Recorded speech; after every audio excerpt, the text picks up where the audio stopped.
Hello everyone! It's your favorite girl back with another video for you all. While making this video, it's currently October, aka the best month ever because it's Halloween month! I absolutely love Halloween. I love the decor, the aesthetic, the costumes, the candy, everything about it. And for the longest time, I've been wanting to participate in the Inktober challenge, but every time October comes up, my motivation just dies. So I'm using a video opportunity to actually get motivated to do it. Here's me drawing for 30 days straight, Inktober edition. Before we get into the art, I gotta talk about something so this video isn't confusing. I am calling this Inktober, but I'm not actually using the official prompts from Inktober themselves. I'm mixing prompts between Fearween by Boy Fear on Insta and Cringetober by Austin the Surfer Dude. I had ideas for both of them, so I said, f it, squish them together. Editor Nina here, just sliding in real quick. I noticed that I've been sitting here yapping for the first minute of the video about Inktober, and I never really gave a definition of what Inktober even was. So for anyone that's new to the idea, Inktober itself has its own definition by the artist who originally made it, but Inktober generally is just basically a month-long art challenge that happens in October, where you usually get a bunch of prompts and then you just kind of draw based on how you feel about those prompts. Anyway, back to the video. So get ready for some OC stuff, some spooky stuff, silly stuff, and anything else. And without further ado, let's get into the entire month of art. And an entire month of pain and suffering. My first prompt was bones and forage, and as soon as I saw the theme, I thought of my OC Raven. Raven is my witch OC. She's sarcastic and tries to think more logically than emotionally, but sometimes she tends to slip up and let herself be emotional about things. She stays hidden to avoid people trying to take advantage of her powers, living in a small village up in the mountains. She runs her own shop called The Rune and sells potions, spells, crystals, and more. Raven enjoys foraging, farming, and finding crystals, so I felt this theme was totally her. I drew her in my chibi style to start off with, and you'll probably see more chibi work throughout this video because I love drawing chibis. I don't nearly draw her enough though. I feel like sometimes my style doesn't do my own OC justice and I get very critical about the artwork I make of her, so she doesn't really have a lot yet. Even now, I'm trying not to think about any mistakes I might have done and just enjoy the finished product for once. Which I think I do, but I don't know. Something I've found really funny is that recently on social media, I see a lot of artists dogging on line art and saying how much they hate doing it. And honestly, I have to say line art is my favorite part of drawing the piece. I honestly prefer it over rendering, especially rendering, but I don't know, I really like line art. I don't have any issue with it like some artists do, so. The better, smoother line art you have, the more visually drawn I am to the piece, especially my own work. Sometimes it's not great because I don't know how to draw without line art, but still a work in progress, you know, still growing. I do wish that I made the mushrooms look more cooler because I went very basic with just round circle shapes for them without really thinking that mushrooms come in so many shapes and sizes. And I just could have been better about that, but that's why references are so important, kids. I did forget her tattoos, which is embarrassing. I kind of forgot about that. Better luck next time, I guess. I had so much fun doing the grass and stuff. I have some specific grass brushes, which some of you probably recognize, and they're so fun to play with, especially because environments are not my forte. They're not what I do best. I originally wanted to go for some basic mushroom color, and I kind of did that with the smaller mushrooms, but I decided to kind of wing it with this purple and blue mushroom, and I hope they work, because I was originally going to go with like a red or a brown, but I kind of dig the blue. Like, the blue is definitely my favorite. The purple is pretty cute too, though. And so here is the very first Inktober drawing of the month. Second prompt is screenshot redraw, and I was so excited to do this one. I remember as a little kid, like around 6 years old, I had a couple DVDs of the Gen 3 My Little Pony, and the only part of these I could remember was Starcatcher because she stole my heart. I loved her vibe, her voice, how cute she was, and oh my god, pony with wings? I kind of just forgot about it until a few years ago. Someone posted that clip, and I was like, oh my god, Gen 3, I know know that? Anyway, this piece was by far one of my favorites, and it helped that I had been drawing ponies recently, so it wasn't too difficult to get back into the swing of it. I'm a huge advocate for learning how to draw more than just animals or people, etc. You'll notice that in this video, I start off with my regular line art brush, but throughout drawing for 30 days straight, I noticed it was becoming way too much to do such detailed line art. So past the 3 works I've done, I strictly stick to my pencil brush instead to help. I was so excited to get an excuse to finally draw a Starcatcher. I'll be honest, I didn't add a bunch of butterflies or sparkles like the screenshot I had because I just didn't want it to take too long because it was already taking way too long. Normally, I find drawing every strand of hair really tedious, but I had a lot of fun with it. I feel like it made it look more fluffy and flowy. You might notice it being a repeating pattern throughout some of these drawings, but I absolutely enjoy drawing the clouds. I don't really do environment stuff very often, if you guys can't tell, but clouds are my go-to. I've adapted a certain skill for them, and I just love drawing fluffy clouds. I love the shading for clouds. I'm gonna stop talking about the clouds.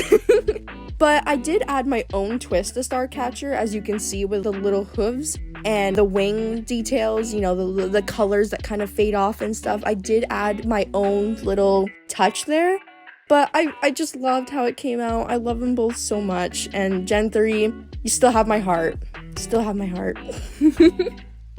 And so the second prompt of Inktober is finished. Third prompt is Ghosts and Autumn. I was gonna draw some ghosts at first, but I had an even better idea to draw my OCs telling each other ghost stories. So on the left we have my Fursona Cream, and on the right we have one of my newer OCs, Scarlet, who I've become pretty obsessed with. Because, spoiler, my next drawing includes my Fursona, I'm going to skip talking about her for now and go straight to Scarlet. Scarlet is one of my newer OCs who was originally designed by Feztiz on Insta. I bought her as an adopt and made my own reference sheet for her. Normally I don't buy adopts, but she was the first one I ever bought and I love her so much. I don't know what it was, but her design really appealed to me, so I had to swipe her up. Scarlet is a bat, more fruit bat, who resides in the big city as a tattoo artist. My world building is still a work in progress, so big city doesn't have a name and it's just big city right now. Anyway, she's very sociable, friendly, outgoing, loves being in a party. She enjoys going to concerts and listening to some of her favorite bands. She really enjoys metal, punk, emo bands, but don't think she won't scream California Girls on top of her lungs if that's what's playing. She designs and inks custom tattoos and enjoys meeting new people that come by her shop. After the craziness of her day, you'll usually find her taking 12-hour naps covered in the softest blankets and pillows. She definitely doesn't have a regular bed. She would probably have one of those circle beds so she can really just sink into all the pillows and comfort. I usually have a problem where I struggle to give my characters backstories and just kind of kick them off as an orphan. But I actually made one for Scarlet. What a shock. So I'm going to try to sum it up. If you'd like to actually read into her character, her page is up and just about finished on my toy house. She's had a rough childhood growing up, her dad being an abusive alcoholic and her mother leaving and eventually stopped seeing her, leaving her to be alone with her father. She became very independent at a young age due to lack of parental figures, and it made it hard for her to make friends with people her age or be involved with anyone romantically. When she graduated high school, she met her tattoo mentor Hatsune, and he offered to take her under his wing as his apprentice, since she showed a lot of interest and she eagerly took on the role. Hatsune became a father figure that she never had, showing her how to work and making sure she was fed and had plenty to drink. About a year later, her father found out she was working and stashing the money for herself and kicked her out, but Hatsune came in clutch and let her stay on his couch until she had enough to go to her own place. When she settled into her new place, she took on the full-time tattoo artist role and just strived to make her life as good as possible. Eventually, I would like to draw Hatsune. I wouldn't make him like a super prominent character in my world, but I think it'd be really cute to see a big burly bat dad with a little 17-year-old Scarlet. I love giving my characters sad backstories. I feel like it gives them so much character and room for characters' growth as they get older, which is so fun to explore for me. Not saying that OCs who haven't been tortured can't have growth, but I don't know, maybe it's just the relatable struggle appeal for me. I love Scarlet though. Normally I don't really get connected into characters I haven't designed myself or characters that I don't have a little piece of me hidden somewhere, but again, I was just super drawn to her, I don't know. But her and Cream have a very cute friendship together and I love them as a silly little pair.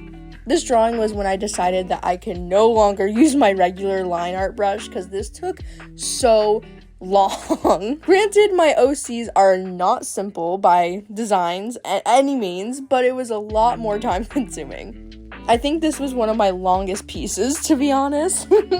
But I love how it came out. I love the expressions. I feel like I struggle making my characters fluent and show some more expression. So I'm really happy with how Scarlett's just kind of like going at Cream. And Cream's just like,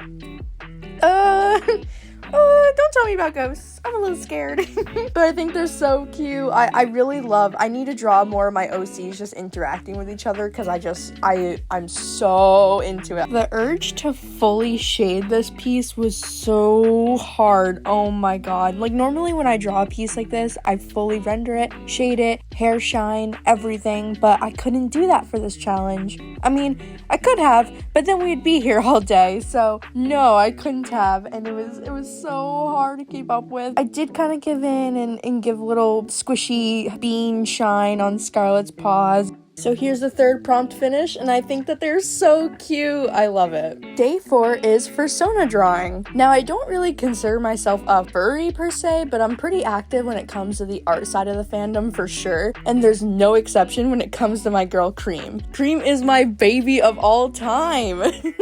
I'm only a little bit obsessed, okay? She's a multicolored cow, a hybrid between a Jersey cow, brown Swiss cow, and a Brahman cow. Yeah, I know, I couldn't pick just one cow, okay? I love them all. She represents more of my shy, soft side. She's a little quiet, nervous to approach things head on, and gets easily shy and embarrassed. But if you're friendly and bring up a good conversation, good luck getting her to stop talking. She'll occasionally get confident and speak her mind or become impulsive and break the rules once in a while. Even though she's a Sona, I still wanted to give her a bit of personality and backstory, so I'll try to sum it up. Again, if you're interested in knowing more or seeing any cute art I have, feel free to check out her character page on Toy House. She was born into a family of cows, each one having a different personality than her own. Her family is usually loud, starts drama, and likes to finish them. Cream likes to stick to herself. She's not into conflict and tries her best to avoid it, which has made her a bit of a pushover during her childhood. Growing up, she had super low self-confidence, but she also had a hard time connecting to her family and kind of was outcasted. She tries to help herself pushing through that, but she now enjoys wearing clothes that are more tight and show some skin, going out on adventures and social gatherings. Some of her hobbies include baking, camping, as long as there's s'mores involved, or staying inside curled up while playing on her Switch.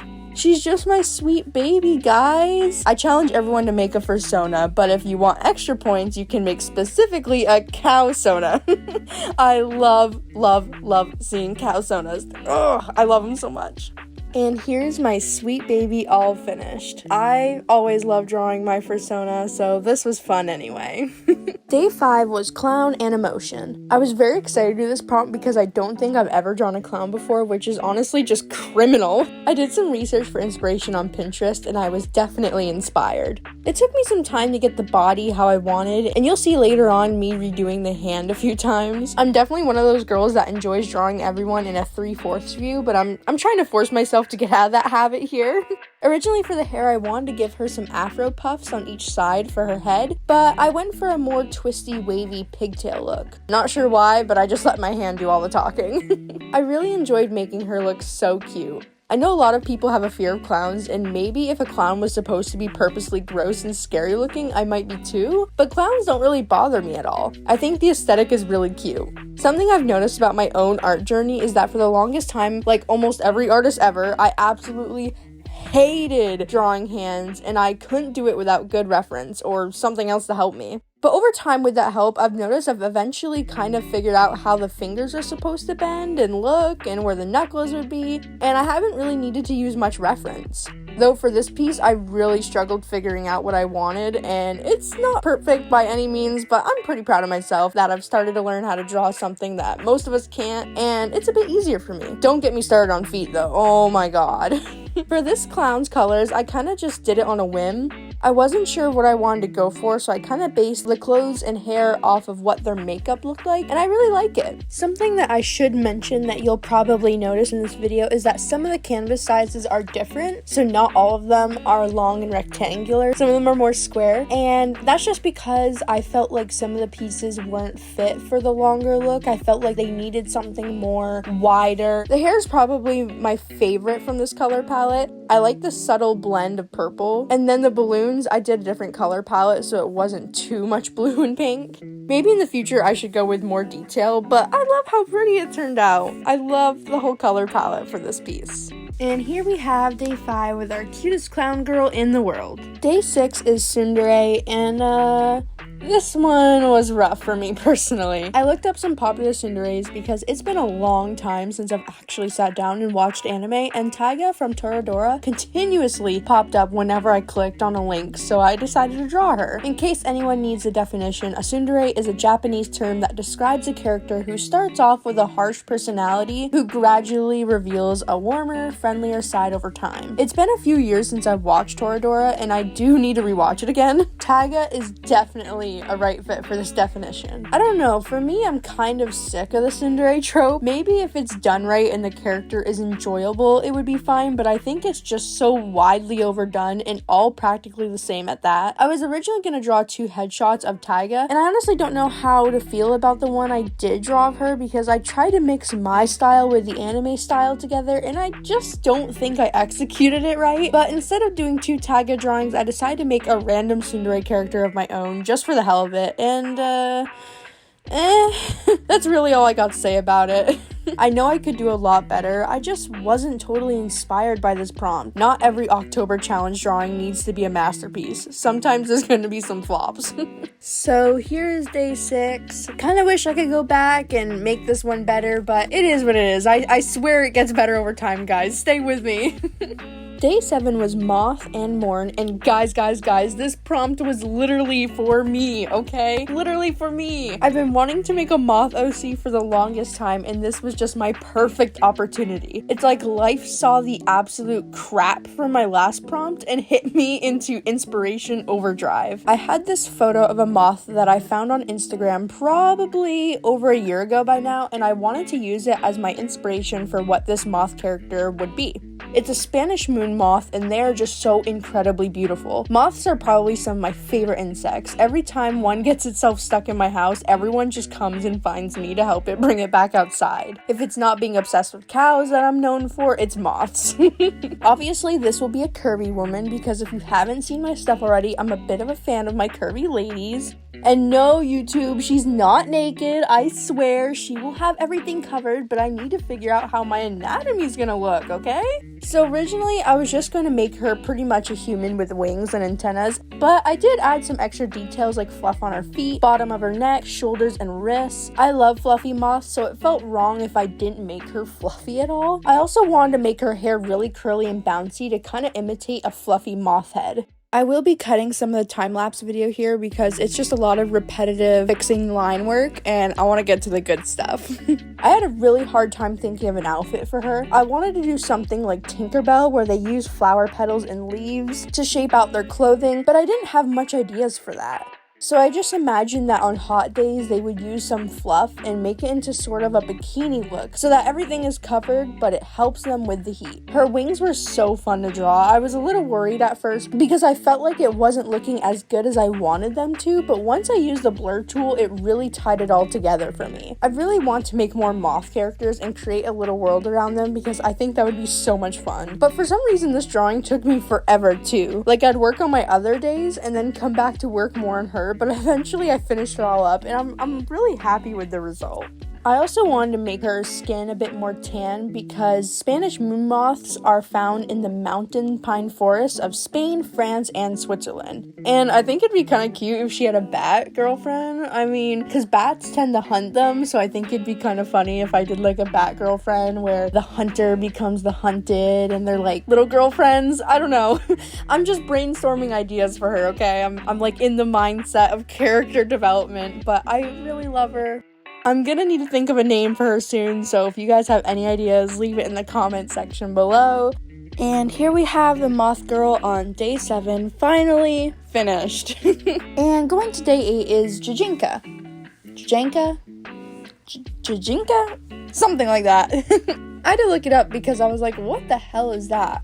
According to Wikipedia, it's a Japanese term that refers to the anthropomorphized, I'm not pronouncing that word, of a non-human being, object, concept, or phenomenon. So in shorter terms, just making things into people/anthropomorphic creatures. I wasn't sure who to pick for this one, so I turned towards Disney characters. I think they're a big target when it comes to this theme. That and Pokemon, but not only do I know nothing about Pokemon, it's not really anything I'm interested in. Not that I'm super interested in Disney either, but it's easier since I've grown up on it. I chose to draw Dixie from Fox and the Hound 2. I've only watched this movie maybe once or twice, and I didn't think it was too bad. I like Dixie's character, and of course, like a lot of Disney animal characters, she had human traits like her hair and stuff, so I figured she would be easy. Fox and the Hound 2 takes place in Nashville, Tennessee, around the 1950s and 60s, so I wanted her outfit to look that part of the time. Dixie seemed a bit dramatic, and she likes the attention, so I wanted to give her an outfit that not only worked for the weather, but worked for her character personality. I couldn't see her being all bundled up, afraid to show her arms or something. I really enjoy drawing her hair. Disney has a lot of characters with huge side parts that are very exaggerated, which I find really fun to draw. I went in with a half body and a headshot to give her more character. I ended up fixing the headshot expression a little later though, because the mouth wasn't really doing it for me, and it really bothered me. I liked my fixed version for sure. And then I just gave her dress little patterns. I wasn't gonna go super exaggerated. Again, I wanted her to fit with the time of when the movie came out, so wanted the dress to look the part. It was a nice refresher to draw something a bit more simplified than my last prompt, so I really like that. And here's my version of Dixie from Fox and the Hound 2 for day 8. Day 9 was Oversized Prop, and at first I wasn't sure what I was going to do for this one. On one hand, I wanted to redraw an old chibi I did of Moo a few years ago, but then I thought it would be kind of fun to draw my persona. I made my persona's original outfit design really simple to help with video stuff. Plus, if I could just wear an oversized sweater forever, I totally would. So it made drawing her really easy and straightforward. It might also help that I've drawn her like a trillion times at this point. It took a little fumbling to get her legs right with the sweater, but I made it work. I had an idea to give her a little lemon creature as well. For the longest time, I've wanted to do a silly lemon mascot for my name, and I was originally going to design a dog or a cat, but I figured it would be so me to design a lemon cow instead. Have you guys gotten the idea that I might like cows? I don't know, I don't think I've drawn enough of them. I really enjoyed drawing the cow, of course. I made what would be its horns into little lemon slices, and then I gave it a pastel-ish yellow color palette. I also don't have a name for this little guy yet, but I think he's just a sweet little baby. Throughout finishing up the cow, I realized that I didn't even draw an oversized prompt like I was supposed to do, so I ended up putting my iPad pen behind my persona and the cow. I think this drawing really sums up me to a T. You got me, a lemon cow, and then my pen that helps make all of this possible. What could be better than that? And then after lining it all and putting all the flat colors, that was pretty much it. I wasn't going to put too much detail into this. I think the drawing speaks for itself without outrageous detail. Some of these prompts I have absolutely nothing really to say about other than what I've already said. So for the sake of time, because we are already almost 30 minutes into this video, oh my god, I will be cutting some of these speed paints just a little short, no major details or anything you'd miss too much, but just for you guys and just for me as the editor. And here is my stinky persona with the cutesy little cow. Oh my gosh, they're so cute. Okay, day 10 is Skull and Adore. For months now, I've had this photo of Princess Peach in my camera roll. I think it's from Twitter somewhere, and I saved it being like, yeah, I'm gonna draw her. And then just never did. So I'm taking this chance to finally draw her. When I saw the skull, I was trying to figure out how to incorporate that into Princess Peach. And I mean, she already looks like a sexy badass, so I thought maybe her holding a skull would really fill out the badass vibe. I've also just wanted to draw Princess Peach for so long, and I'm going to totally do it again and actually do a full shaded and highlighted piece, but that's just not gonna be today. But I can't complain about this version of Peach. Her outfit is a bit more detailed in the photo reference, but I just didn't have time to do all that. I know this is Inktober, and I am using my sketching brush to not worry about being perfect with line art, but as you can see, I am struggling. I sketched everything out and then relined it all again with my sketching brush, and then I can finally color it all in. I know this process is making things slower for me, so I'm kind of killing myself over here, and my wrists. I think my favorite part about Peach's design that I've noticed that everyone always keeps is her big blue earrings and her juicy lips. Why did I say it like that? Like, she isn't the Princess Peach without her signature lips, earrings, and of course her hair and whatnot. For this animal skull, I just picked something random from Google, so if you know what animal the skull is, here's a medal for you. I really liked how it came out. Obviously, I traced from the photo because I wasn't about to do all that. I still have 20 more days, alright guys? But I did add some little touches that I think make the skull look cool. And look guys, she's adoring the skull, so I've finally made use of both prompt ideas into one! Woo woo! Congratulations to me! I did it! Another thing I really like about Peach's design is that I think she could honestly work with any color on the color wheel. Which is really funny because, you know, with her big bold blue earrings, her super bright blonde hair, the really pink lips, you'd think there'd be a bit of struggle, but now that I'm thinking about it, I honestly think she could work for any color. Like, oh queen, do you? And here is the cutest Peach in her badass outfit for day 10. Wow. Okay, 10 days already. Let's see how many more days we have. Oh, what the fuck? You guys still here? Still alive? Still with me? Okay, good. Let's go.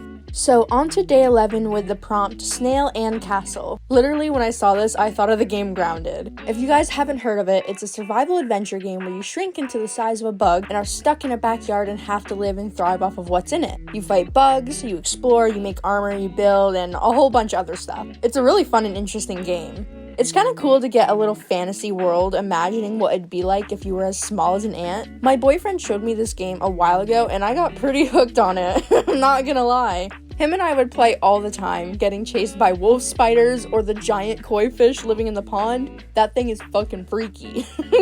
Something I've always wanted to be a feature in the game is befriending bigger bugs and being able to ride them and have them help you gather resources and other stuff. So Snail gave me an idea to draw as if it was from Grounded. I get easily excited about silly things while my boyfriend isn't always as interested as I am, so I thought it'd be really funny to portray our dynamic in this piece. I think if there was snails in the game and you could ride them, I'd find them so cute and I would be really excited about it. While my boyfriend, probably not so much. He'd probably complain about how slow they were and how slow they'd make our trip, but I'll just be finding it really fun to ride one. I was gonna put him riding the snail with me and have him be bored or sleeping, but I thought it'd be really funny to have him walking beside the slow snail while I'm on the saddle being excited. I'm sure eventually he'd warm up to my new friend, even if he doesn't find him useful. I did trace a snail to start off with, but I really like how my persona and his persona came out. And even though I made the backyard super simple, I think it looks like the grass floor enough to set the scene, so I'm pretty happy with it overall. And here's our little snail guy for day 11. Day 12 is our best girl, Miku. I drew a Halloween Miku piece before in 2021, and it was interesting. So, with one of the prompts this year being Hatsune Miku, I wanted to have some fun and redraw it to see how much my art has improved, hopefully. At first, I was going to do a different pose, but I figured it would be a better way to see any improvement by having her pose the same. I never was a huge Vocaloid fan. I know some people are heavy into the franchise and fandom, but I just more enjoy the characters. I learned about Miku's existence during the middle of high school. I was super heavy into anime art at the time and just started to get into anime itself. It's practically impossible not to see Miku when you get into that kind of space. I think the Miku concerts are really cool. It's so fun to see everyone getting so into the music and the silly little color wands that people wave in the air. Oh my god, I'm like a little iPad kid when I see those. I'm just like, oh, glow sticks. But as you can see from the 2021 drawing, yeah, the anime art style had me in a chokehold. I've grown away from that style. My own art style is still, of course, takes inspiration from it, but when I was younger, I tried to make my work look straight from an anime. I now enjoy having more facial structure for my work, maybe seeing noses a little more besides that little iconic line. I remember my socials were filled with anime artists, and I've definitely unfollowed like 75% of them over time. It's really interesting how we as artists change and how we intake and interact with art and the changes over time. But anyway, getting off track here, I love drawing Miku. I recently did a Brazilian Miku piece when it was trending, and that was a lot of fun. I think my favorite part about drawing Miku has to be her hair. It's just so huge and flowy. In the beginning, I wasn't sure how much I liked this piece, but I think when adding the colors to her, it really finished the look. Do I think it would look better with shading and highlights? Yeah. But I did notice that my anatomy has changed a good bit. The legs for start, I didn't hide the foot this time or hide the other hand. Oh my god, and I drew more than one hand, guys. I really like her eyes and face shape more. I don't know what I was doing with that old drawing. All hail Miku, our queen. We love her so much. And speaking of our queen, here she is finished. Going to day 13 with Rule 63 Genderbend, and oh, I have a love-hate relationship with this one. Love it because Genderbend is really fun, but hate it because I cannot draw men for the life of me. I feel like every time I draw a man, they don't look badass and manly like I want. They just end up looking zesty. But in that case, it might actually work out for me this time. You all absolutely ate up Mumu, and I'm so glad you love her as much as I do. I want everyone to know if you commented complimenting her, I was totally kicking my feet in the air and gushing about it, so thank you, thank you. Because you all loved her so much, I thought she'd be the perfect contestant for this. At first, I was gonna have her not approving of her male version, cause you know, there can only be one, but I think they would be kind of a power duo. I mean, 2 Mumus? I'd be shivering my timbers if you know what I mean. For her male counterpart, I wanted him to have really fluffy blonde hair and a button-down shirt. Because I don't know if you haven't noticed, but Mumu isn't the most conservative type. She loves to let a little skin show, so I think he'd have his shirt buttoned down or not buttoned at all. I wanted to go with the pink theme still, as Mumu is a pink girly, but I did want her counterpart to look just a little bit manly, but still make it obvious that they'd kiss any gender without any hesitation. Even though I really need to practice drawing men more, I'm not mad about this, I'm not. In fact, this is one of my favorites for the 30 days. I like both of their expression and I just find them so yummy. But that might be my personal bias. I still gave him a matching bell collar just like Mumu, but unfortunately for male fashion, it's really lacking, like severely lacking. So I didn't do all too much besides the shirt. Doing all the fill-in color is such a tedious process, but it's gotta be done. I really like how this came out though. I think maybe in the future I'll definitely draw Genderbend Mumu. Just kind of get a feel for maybe drawing men more. Maybe I'll use him as practice, but I'm not mad about this. I still really like it. And so here is the finished pair together for day 13. And rolling into day 14 with animation meme. My little teen life just flashed before my eyes reading that, wow. So in case you haven't been around for it or just not sure what it is, animation memes are basically a short animation of a character or characters that are dancing or doing some form of movement or OC lore to a clip of a song. I was one of the lucky ones to be around during 2015 to 2018 where animation memes were a huge part of the animation community and just the art community as a whole. Sadly, a lot of my art from then was on school papers, so it's probably no longer with us, RIP, but the ones I still managed to keep photos of are still around. And for some reason, I have this random screenshot of a frame in Flip-A-Clip when I was attempting to make an animation meme. I was so addicted to animation meme, guys, you literally have no idea, and I wanted to animate all of them so bad, but I just didn't have the patience nor the skill for it. I've seen some people properly make an animation meme for this prompt, but I don't have time for that, so I'm just making what would be a clip from the Chime meme from 2017. If you don't know what one that is, 1, I'm so sorry, and 2, look it up, it's really cute. I did a frame of Cream with a s'more because that's one of her favorite snacks. I know that animation memes still exist, and they're mostly in Instagram Reels or TikTok, but they just aren't the same, okay? The animation memes we have now won't ever be what they were in 2016. It was just a different time, guys. And with that being said, here's me going back into 2016 with the Chime meme clip. It's werewolf time for day 15. Between you and me, I kind of just made up this prompt because I wanted to draw an iconic Halloween theme.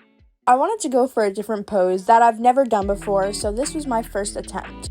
I've never drawn a guitar before, so I was pretty excited. The idea I had in mind was a punk werewolf.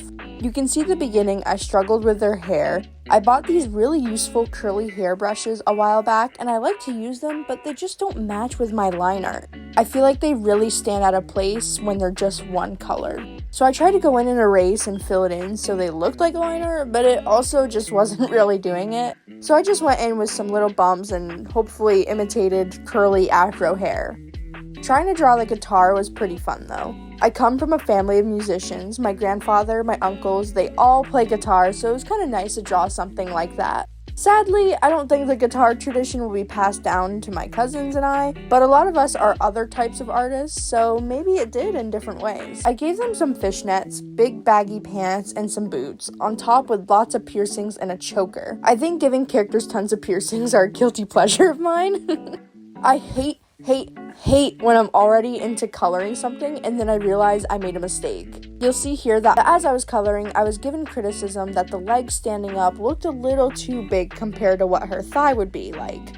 And once I saw it myself, it was so good to get a fresh set of eyes after working on something for so long. But it's just annoying since I've already started coloring it, you know? I still fixed my mistake and do think that it looks a lot better for sure. I also originally wanted their ears and tail to match their hair color, but I felt like you wouldn't really be able to see their ears and it would blend in too much, so I settled for a more gray look for them. I usually give characters gold jewelry too. I think it just stands out more design-wise, and maybe it's also because I wish I could wear gold from time to time. I'm allergic to gold and fake metals, so I can only wear sterling silver earrings, but I think my ears are starting to move on from that allergy because I've been able to wear other metals, so yay! I gave them some darker makeup and some eyeshadow that I think really made their whole edgy design pop out. I made the guitar red to stand out as well, and I think overall the colors really worked with this piece, and I'm really happy with it. They would definitely be a little heartbreaker with this guitar. And here they are, day 15 finished. Day 16 is YouTuber fan art. I was gonna do some fan art for another art YouTuber, just thinking out of nowhere, and then my friend suggested for Queso, and my mind was just blown. Of course, Queso! I love Queso so much, guys, you don't even know. He's become one of my favorite YouTubers and comfort people to watch. I don't really get crushes on celebrities, but him and Markiplier are my YouTuber crushes for sure. I did have some second thoughts about drawing him at first because if you remembered, I had just complained about not being able to draw men, but his iconic hoodie fits really helped me with that fear since I didn't have to draw any manly body structure for him. I just had to make sure I got his broad shoulders and bigger build right. I wanted to draw him with Kitty. I love Kitty so much, and I love when he just goes, Kitty! Of course I can draw anthro cats, but I don't draw just regular house cats a lot, so I had to dig into my warrior cats phase for this one. I'm really happy with how his hair and beard came out. I made sure to also give him his iconic headphones and made sure to give him his red cheeks. I think I got the facial structure pretty good too, so I think I did him some justice, and I really love how he came out. I hope I didn't weigh down your guys' devices with this one, because here is the finished art of Queso. Day 17 was cat and horned. I was thinking of doing some sort of human cat creature, but my boyfriend gave me the idea to draw a manicore instead. I've never drawn mythical creatures before, so I definitely wanted to give this a try.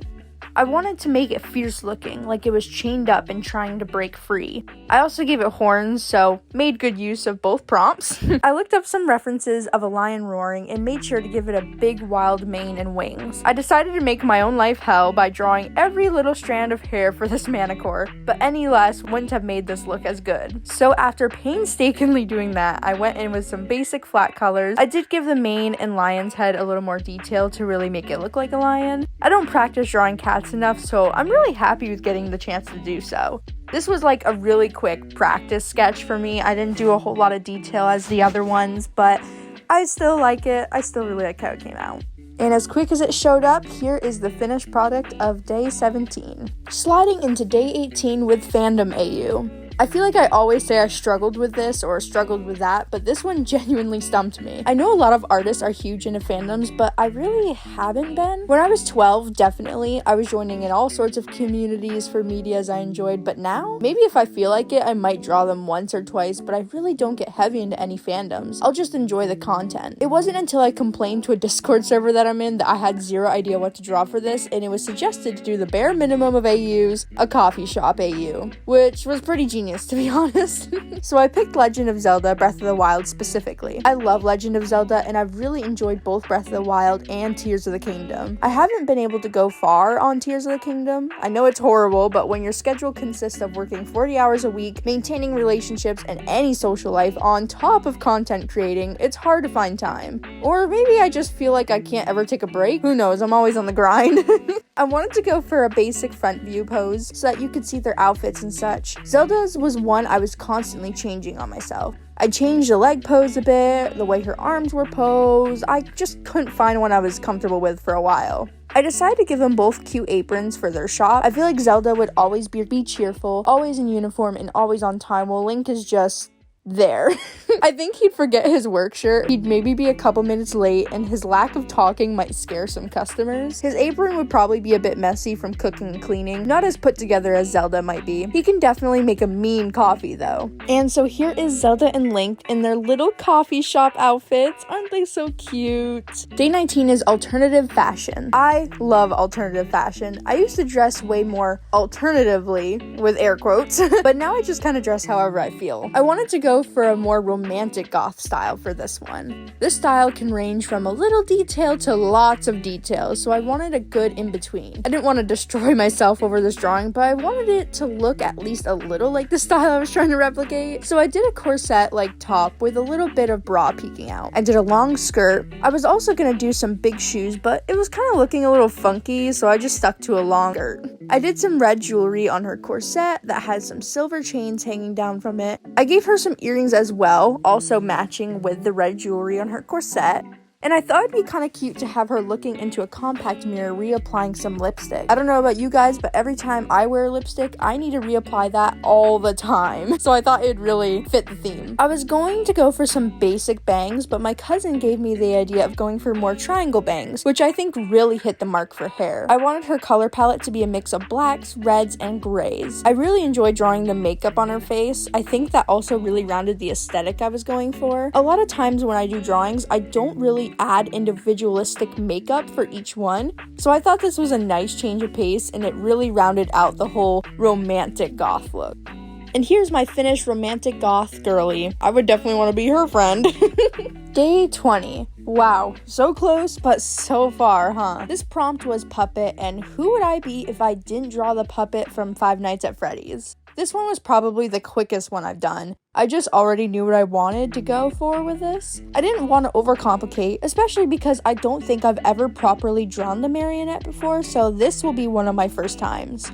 I wanted to draw it in a present box like how the second game had it. I wanted a couple plushies around it, and just for the FNAF appeal, a dismembered Freddy head. I wanted to do more plushies, but at this point, I was a few days behind on schedule for my monthly prompts, so I just wanted to get something done for this day. I don't really know how to feel about it. I think it's a bit too simple for my taste, but for a month-long art challenge, I think it hits the spot, I guess. Some people I've showed this to said that they like this one, but I don't know. It's a bit plain, and I think I could do better, but it is what it is.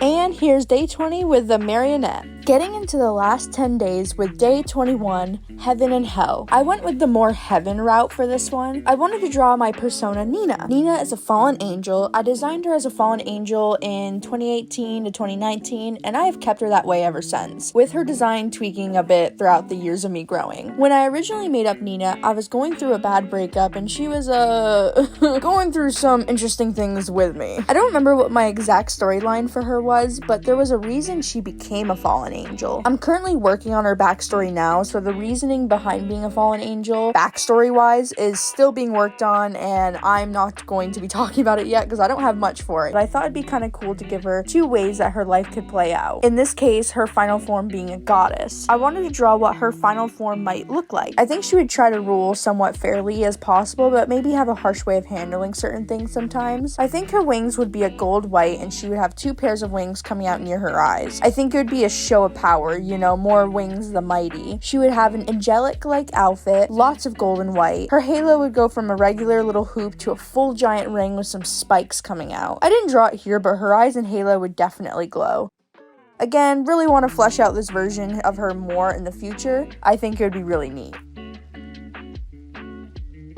And here's one of Nina's final forms, the goddess version.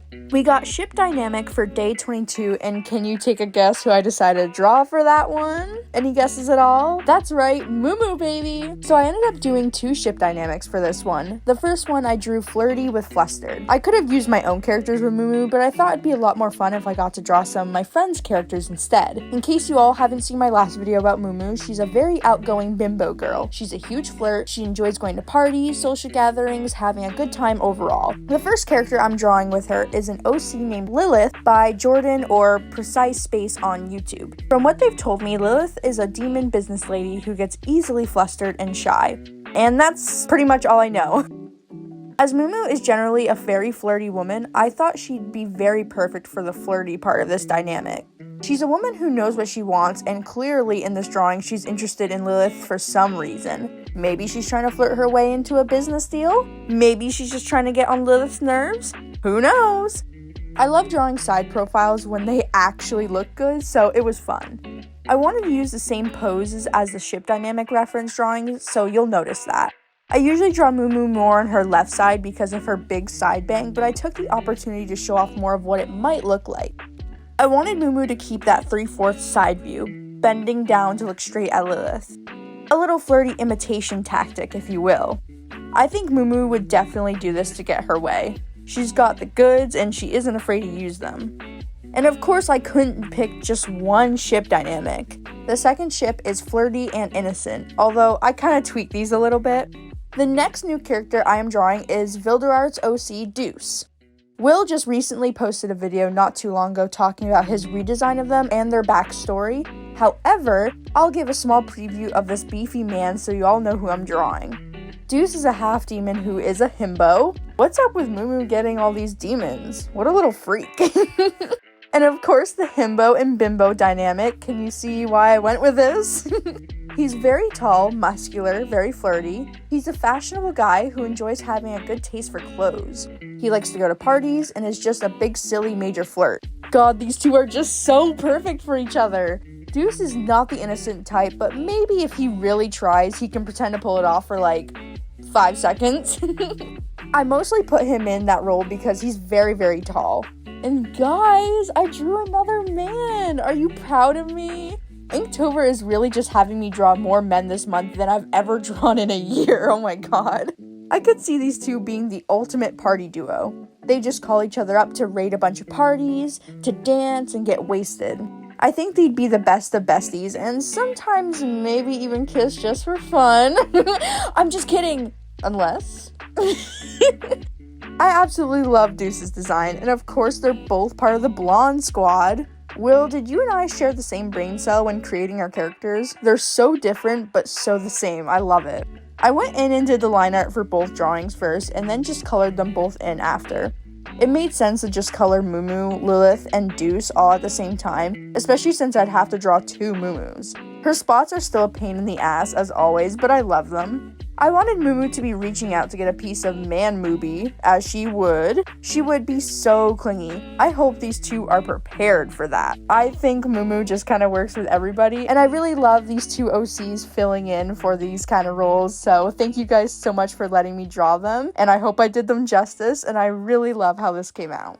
And here is my version of the ship dynamics for day 22. This is by far one of my favorites as well. I just love how this came out. Day 23 was Gravestone and script, and I wanted to go right back to the roots of October with this one. Personally, you'll never catch me in a graveyard at night, but I adore graveyards during October. Everything spooky and fun, sign me up. I wanted to draw a monster girl for this prompt. I was thinking maybe a ghoul or one of those creepy gargoyle statues. I wanted her to be sitting on the gravestone, so that way you can tell she's supposed to be part of the graveyard while still working within the prompt. I feel like a story I could work up for her would be a group of ghost hunters who would be exploring a graveyard on a full moon, and they stumble upon this woman sitting on a grave, watching them eagerly. Maybe she goes into hiding in the daytime, or she turns into a statue in the sun? Just trying to brainstorm random ideas. I don't know. I wanted to give her some cool ears. I've been a sucker for long, elfish looking ears recently. I wanted her to have big fangs and huge big clawed feet.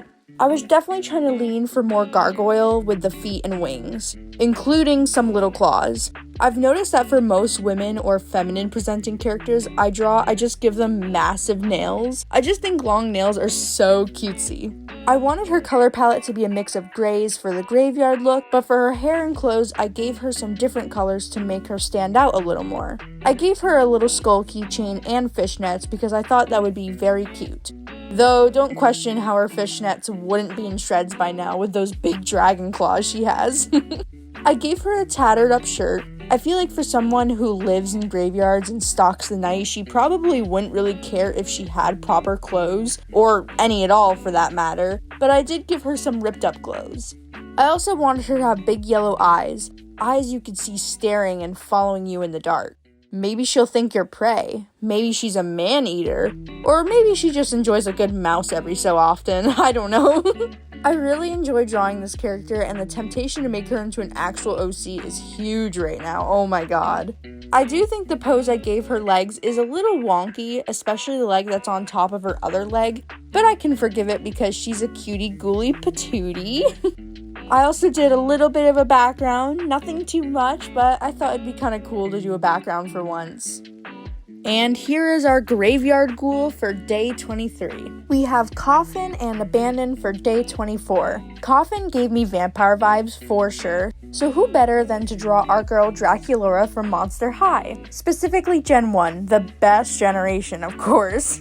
I honestly don't know how to feel about the other generations. I think it's just because I grew up with the 2010 versions of the characters and franchise. I just remember loving the movies and being so in love with the outfits they all wore and their designs. As someone who could never get into Barbie dolls, Monster High was my Barbie doll. It fit that spooky aesthetic I loved. I loved how each doll came with a creepy little pet and a little school journal to get an insight of their character. Man, I wish I still had all those dolls and accessories. So with the new gen's outfits being so different, or even some of the characters themselves, it's just hard for me to move on from my OG babies. Especially Claudine with glasses. I cannot get behind why they would give my girl those big wacky glasses.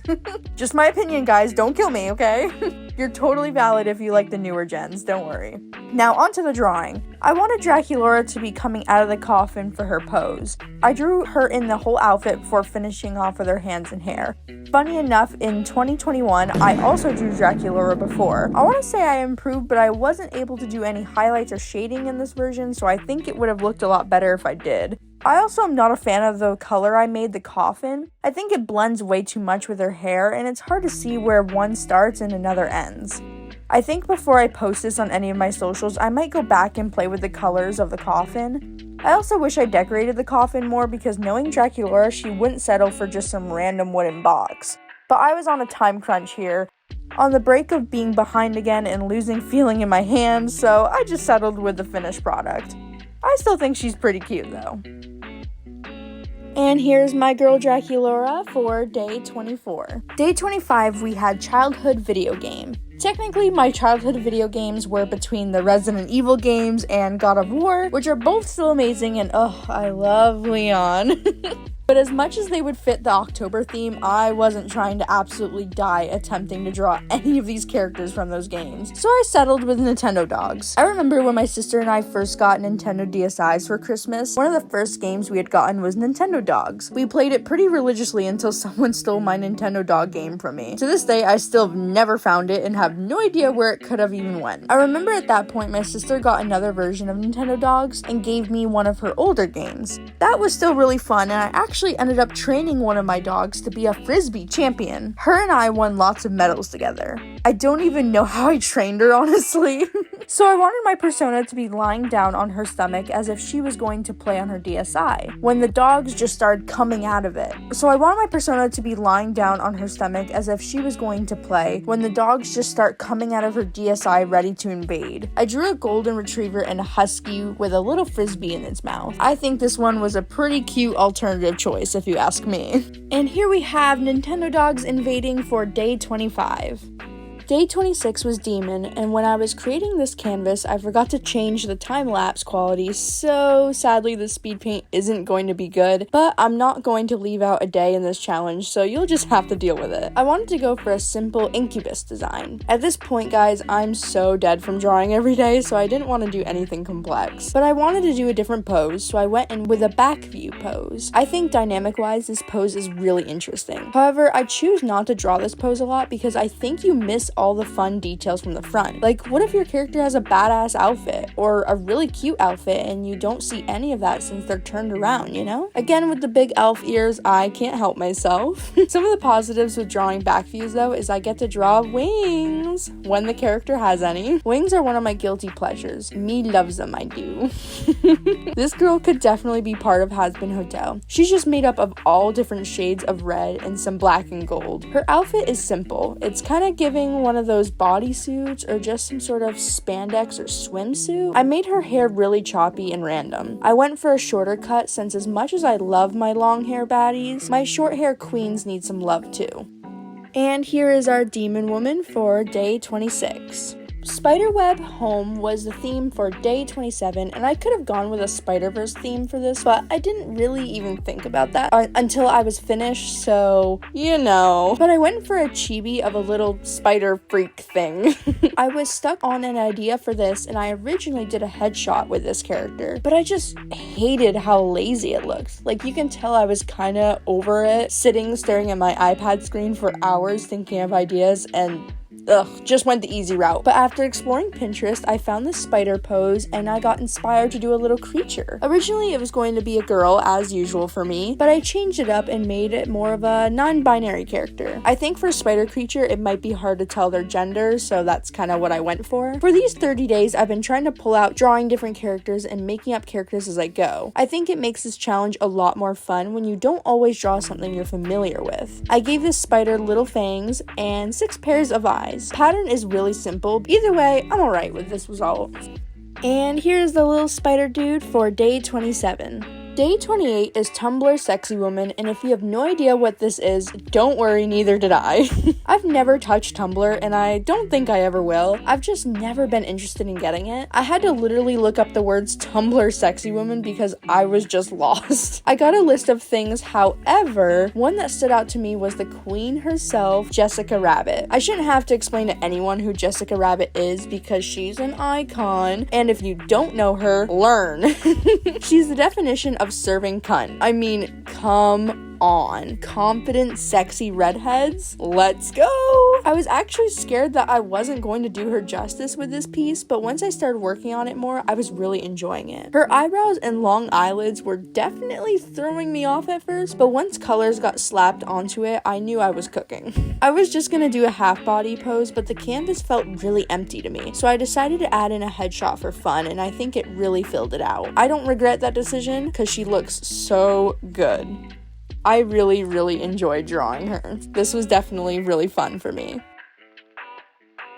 And here is our diva, Jessica, serving for day 28. Day 29, woo woo, we're almost there. This day was artist and Ethreal. I hope I'm saying that right. And so I chose to do a drawing of myself. I used a photo from my dress when I was in Italy as my inspiration. I really love that dress so much. If little tomboy me could see adult me wearing a tight flower dress, I think she'd fall over and die. I went for a standing straight pose. I kind of wish I did the same pose as my photo, but it's okay, I guess. And yes, that's a photo of me, but no face reveals just yet.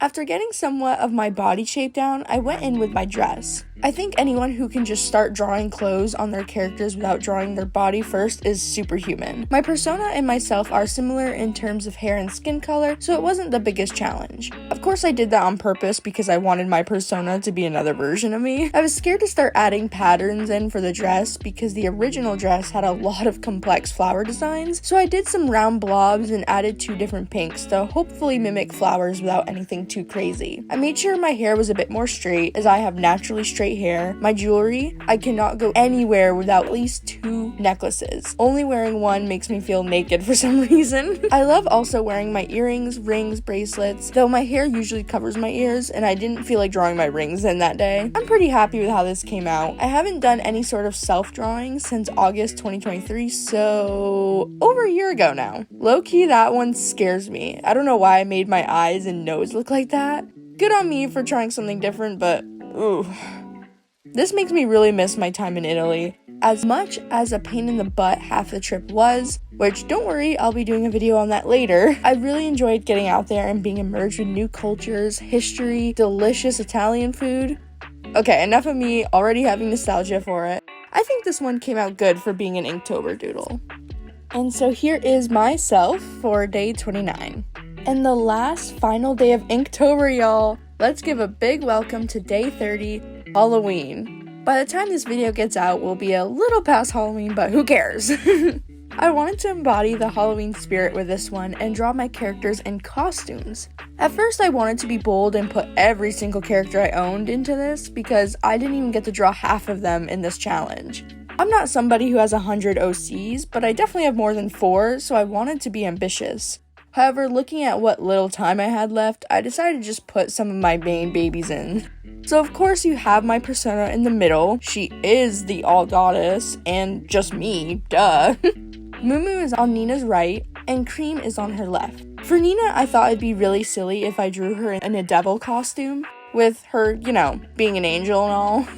I went searching for costumes, but in the end, I just stuck her in her iconic sweater and gave her some headband horns and a pitchfork.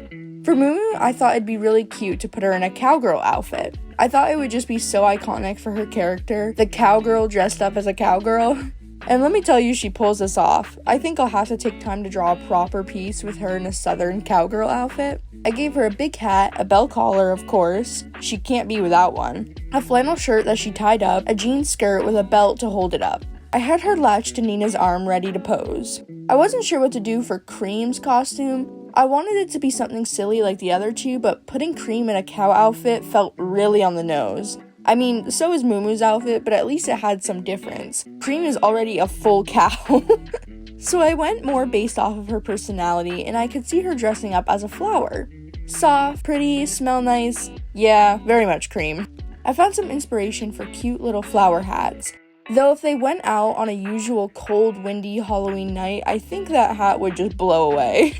I was going to give Cream a bell collar as well, but I changed it up for a little bow collar to keep the soft appearance. She has a lacy loose top and a corset to give it some extra shape. Once I get done figuring out what I wanted for them, I went right in with coloring. It still didn't feel fully Halloween, so I added some candy corn for decoration. Though I can't stand candy corn personally. Ugh, they taste so bad to me. But you can't have Halloween without candy corn. So I guess they're okay just for this. And here is our last day with our 3 main baddies. So finally, this concludes my 30-day art challenge. I have some final thoughts before I end this video because this was such a longer video than I intended to have it. As someone who usually takes a week for full shaded, highlighted, rendered, backgrounded pieces, it was really fun to not have to bother worrying about such details and just go with the flow. Were some of them not the most detailed? Sure. Were some of them longer than others? Oh yeah. I always end up nitpicking about small details and small imperfections, and this was a nice experience for me to just kind of get away from that for a while. The downsides is the burnout and pain. I can tell you for certain that if I wasn't determined to make this into a video, I would have probably stopped after week 1. It's a lot of hard work to keep up with, and there were times where I was 3 days behind where I was supposed to be and felt super rushed, and trying to think of new original ideas every day and draw it on a time frame before doing something else again tomorrow is a really good way to burn yourself out. We artists are not machines, and this challenge really shows it. Not to mention the pain. Make sure to stretch your wrist and take breaks if you ever do a challenge like this. My wrist hurt a few times and it was hard to be motivated from that. Realistically, if someone wanted to do this just purely for fun, for themselves, whatever reason, I wouldn't recommend doing 30 days straight. I'd maybe space off some days or combine them. That way you're not feeling totally crap trashed by the time it's over, or even before you get to day 30. All in all, I did have fun. I learned some new stuff and just went with it and really enjoyed it. It was a new way to get out of my comfort zone and I really enjoyed it. Before ending this video, I wanted to show some amazing art I got from artists. These are literally so cute and I hope you all know I showed them to literally everyone.